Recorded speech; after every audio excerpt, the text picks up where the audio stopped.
Hello friends, the exam life पे आप सभी का स्वागत है। आज हम यूपीएससी से जुड़े एक इम्पॉर्टेंट न्यूज़ के बारे में बात करेंगे। ठीक है। तो आज यूपीएससी सीसैट, जैसा कि हम सब जानते हैं कि अभी रिसेंटली 28 मई को यूपीएससी का पेपर कंडक्ट कराया गया था। ठीक। उस पेपर देने के बाद काफ़ी न्यूज़ में, सोशल मीडिया में इसके काफ़ी चर्चे हो रहे हैं।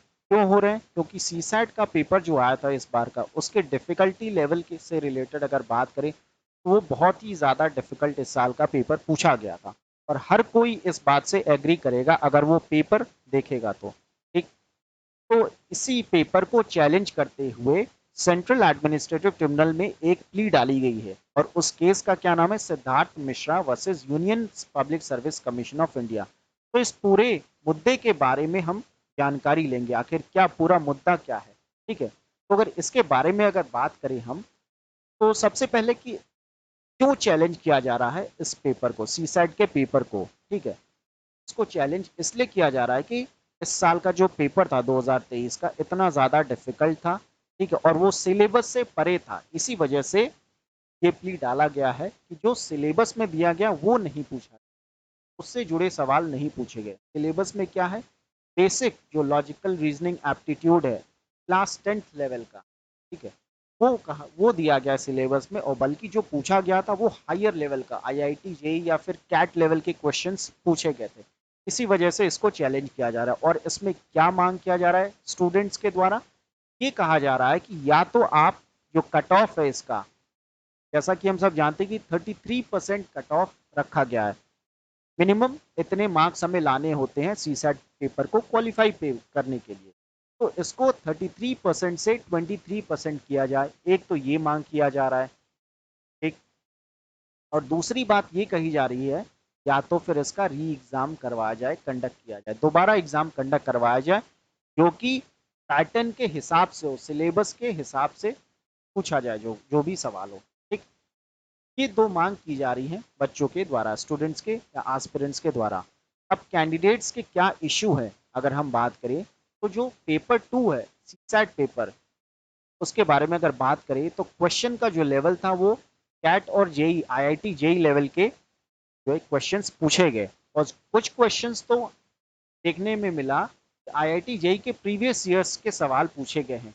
ठीक है।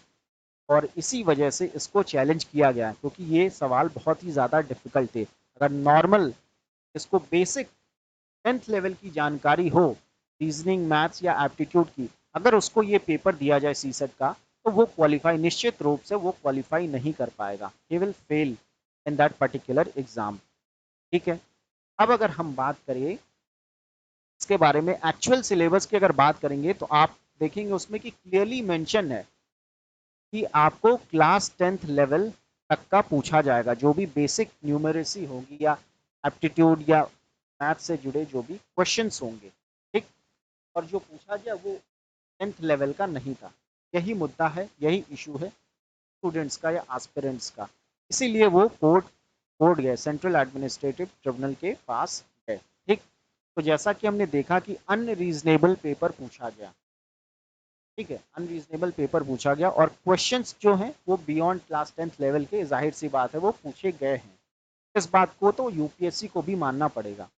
इसी वजह से इट इज बिंग एलिज्ड दैट ये क्या है, एक तरीके से डिस्क्रिमिनेशन है, खासकर से उन स्टूडेंट्स को, उन स्टूडेंट्स के लिए जो हम्बल बैकग्राउंड या फिर रूरल एरियाज या आर्ट्स या ह्यूमैनिटीज बैकग्राउंड से आते हैं, क्योंकि मैथ्स उन्होंने बेसिक 10th क्लास तक पढ़ी होती है, उसके बाद वो मैथ्स नहीं पढ़ते हैं।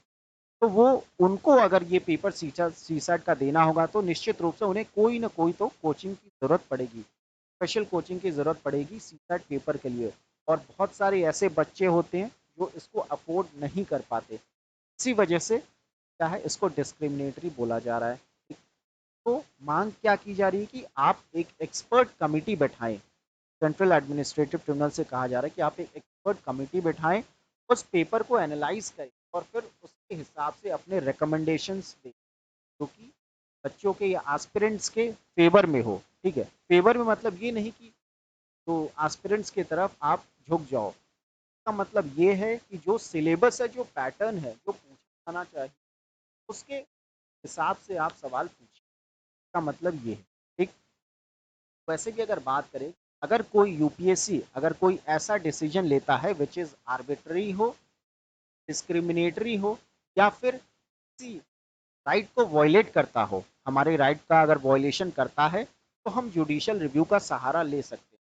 बिकॉज यूपीएससी भी क्या है, it is not immune to judicial review. जैसा कि हम जानते हैं कि जुडिशियल रिव्यू क्या है, बेसिक स्ट्रक्चर का, हमारे कॉन्स्टिट्यूशन का एक पार्ट है, तो इसका हम सहारा ले सकते हैं अगर ऐसा होता है, अगर डिस्क्रिमिनेट करता है यूपीएससी। ठीक, तो ये ओवरऑल ये मुद्दा था, बारे में हमें डिस्कस करना था, और आज इसकी सुनवाई थी। तो आज इसमें क्या डिसीजन हुआ, इसके बारे में अगर बात करें, तो आज जो डिसीजन ये निकल के आया कि जो एक तरीके से प्ली डाली गई थी, उसमें ये रिक्वेस्ट किया गया था कि आप जो है यूपीएससी को डायरेक्ट डायरेक्ट करें कि वो, क्योंकि कुछ ही दिनों में रिजल्ट्स इसके डिक्लेयर होने हैं। ऐसा कहा जा रहा है कि 12 या 13 जून तक इसके रिजल्ट्स आने की संभावना है, एक्सपेक्टेड डेट है यही। ठीक है, तो ये कहा जा रहा है, तो ये कहा जा रहा है कि इसके रिजल्ट पे आप स्टे लगाइए, बिकॉज अगर रिजल्ट एक बार आ गया तो उसके बाद कोई सुनवाई नहीं होनी है। जो भी होना है बाद में कुछ नहीं होने वाला। बट सेंट्रल एडमिनिस्ट्रेटिव ट्रिब्यूनल ने जो डिसीजन लिया, उसने स्टे लगाने से मना कर दिया। ठीक है, उन्होंने ये कहा कि हम ऐसा कोई भी डायरेक्शन यूपीएससी को नहीं देंगे, फिलहाल के लिए तो यही अपडेट है। ठीक, आगे क्या होता है इसके बारे में हम रेगुलर अपडेट्स आपके साथ शेयर करते रहें।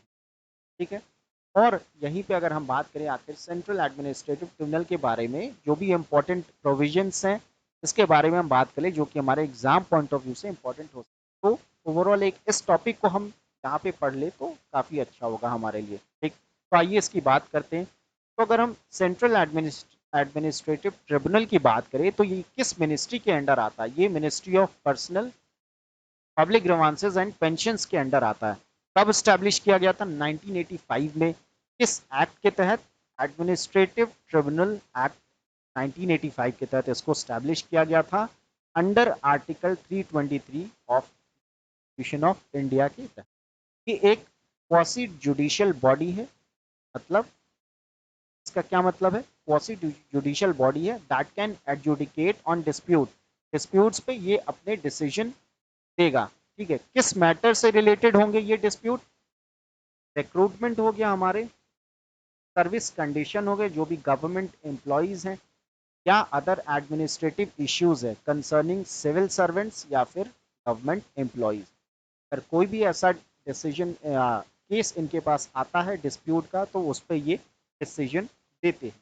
ठीक है, तो एक तरीके से हम देख सकते हैं कि ये ऑल्टरनेटिव फोरम है, कोर्ट से अलग। ये क्या है? एक ऑल्टरनेटिव फोरम है जहां पे कोई भी एग्रीव्ड इंडिविजुअल्स, जिसको कोई भी परेशानी है अपने सर्विस से, उसके लिए वो कोर्ट एडमिनिस्ट्रेटिव ट्रिब्यूनल के पास जा सकता है। ठीक, अगर उसको ऐसा लगता है कि अगर सरकार ने, गवर्नमेंट ने कोई ऐसा डिसीजन लिया है विच इज आर्बिट्ररी, जो सही ना हो, डिस्क्रिमिनेटरी हो, या फिर किसी भी उनके राइट का वॉयलेशन करता है, तो वो बेझिझक सेंट्रल एडमिनिस्ट्रेटिव ट्रिब्यूनल के पास जा सकते हैं और अपनी बात रख सकते हैं वहां पे। ठीक है, और सेंट्रल एडमिनिस्ट्रेटिव ट्रिब्यूनल क्या होगा, उसको फेयर तरीके से, उस पर्टिकुलर केस को फेयर तरीके से देखेगा, in a transparent and accountable manner, और उस पर अपना डिसीजन लेगा, एक इम्पार्शियल डिसीजन लेगा। ठीक है, that will promote administrative justice, जो कि एक एडमिनिस्ट्रेटिव, सही एडमिनिस्ट्रेटिव जस्टिस की ओर हमें ले जाएगा, और जो हमारा हक है वो हमें देगा। ठीक?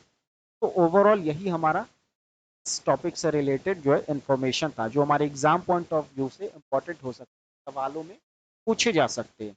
ठीक, तो आगे इसके बारे में, इस केस के बारे में अगर बात करें, तो आगे अपडेट्स हम देते रहेंगे। तब तक के लिए धन्यवाद।